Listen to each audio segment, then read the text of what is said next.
Hi everyone, pathfinder के electrostatics का MCQ number 2 discuss करेंगे। इस क्वेश्चन में दो स्फेरिकल ऑब्जेक्ट है जिसके ऊपर चार्ज है। इनके सेंटर्स के बीच का जो डिस्टेंस है वो फाइनाइट है। इन दोनों के ऊपर जो लगने वाला इलेक्ट्रोस्टैटिक फोर्स है उसको कैलकुलेट भी किया गया है और एक्सपेरिमेंटली मेज़र भी किया गया है।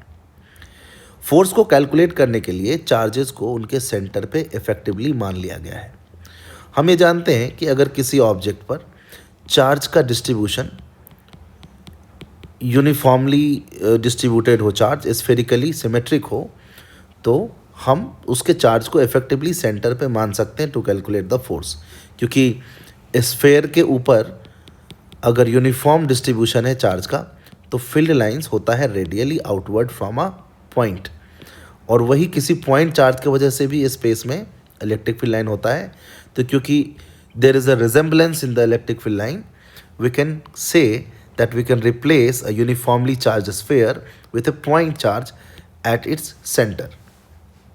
तो कैलकुलेट करने के लिए फोर्स को, चार्ज को उनके सेंटर पे मान लिया गया और जो फोर्स आया उसे एफसी से डिनोट कर दिया। जो फोर्स मेजर किया गया है एक्सपेरिमेंटली उसको एफएम से डिनोट कर दिया गया है। अब ये चारों ऑप्शंस में हमें बताना है कि कौन सा सही है। सभी ऑप्शन में कैलकुलेटेड फोर्स ज़्यादा होगा या मेजर्ड फोर्स ज़्यादा होगा, इसी के बारे में बात किया गया है। तो सबसे पहले हम बात करते हैं किसी कंडक्टर्स के लिए।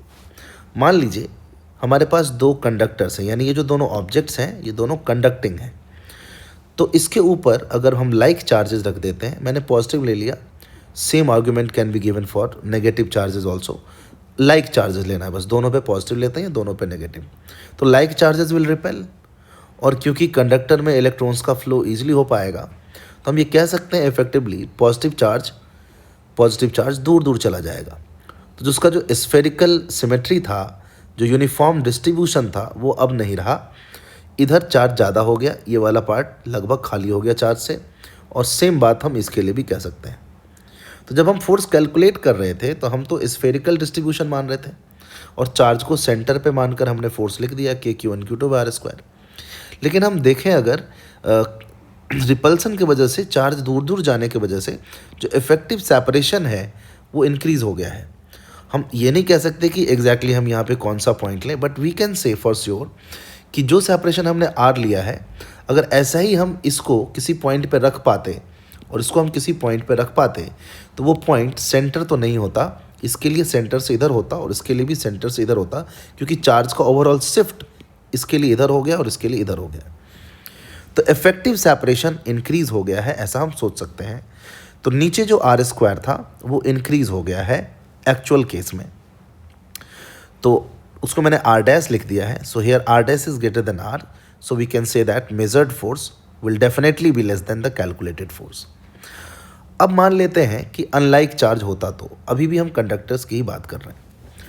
तो अगर अनलाइक चार्ज होता तो ऑब्वियस है कि दे विल अट्रैक्ट। तो ये चार्ज इधर शिफ्ट हो गया है और ये चार्ज इधर शिफ्ट हो गया है, तो इस केस में इफेक्टिव सेपरेशन कहीं ना कहीं आप समझ पाएंगे कि घट गया है। मतलब सेंटर से थोड़ा इधर शिफ्ट हो गया। इफेक्टिव लोकेशन अगर आप कहीं मान सकते थे कि इस चार्ज को इफेक्टिवली मैं कहीं मानूं, तो वो ऑब्वियस है सेंटर नहीं होगा, उसके इधर ही होगा। And same thing can be said about this new distribution. तो इस केस में आर इफेक्टिव हमारा जो है वो कम हो गया है आर से। तो क्योंकि r' कम हो गया है तो मेजर्ड वैल्यू ऑफ फोर्स बड़ा हो जाएगा कैलकुलेटेड वैल्यू से। तो इस केस में जो फोर्स मेजर्ड है will become more than force calculated. ऐसा ही कुछ इंसुलेटर्स या डाइलेक्ट्रिक में भी होगा। वहाँ पे इलेक्ट्रॉन का डायरेक्ट ऐसे फ्लो तो नहीं होगा, लेकिन पोलराइजेशन की वजह से ये इफेक्ट वहाँ भी देखा जा सकता है। यानी ऐसा ही चीज़ वहाँ भी होगा और मेजर्ड वैल्यू ऑफ फोर्स वहाँ भी इसी तरीके से रिस्पॉन्ड करेगा। तो हम ये कह सकते हैं कि irrespective of their material, F calculated is more than F measured for like charges. हमने लाइक चार्जेस और अनलाइक चार्जेस के लिए अलग से डिस्कस किया। लाइक चार्जेस के लिए F calculated is more than F measured, and unlike charges के लिए F calculated is less than F measured. तो ये हमारा ऑप्शन सही है।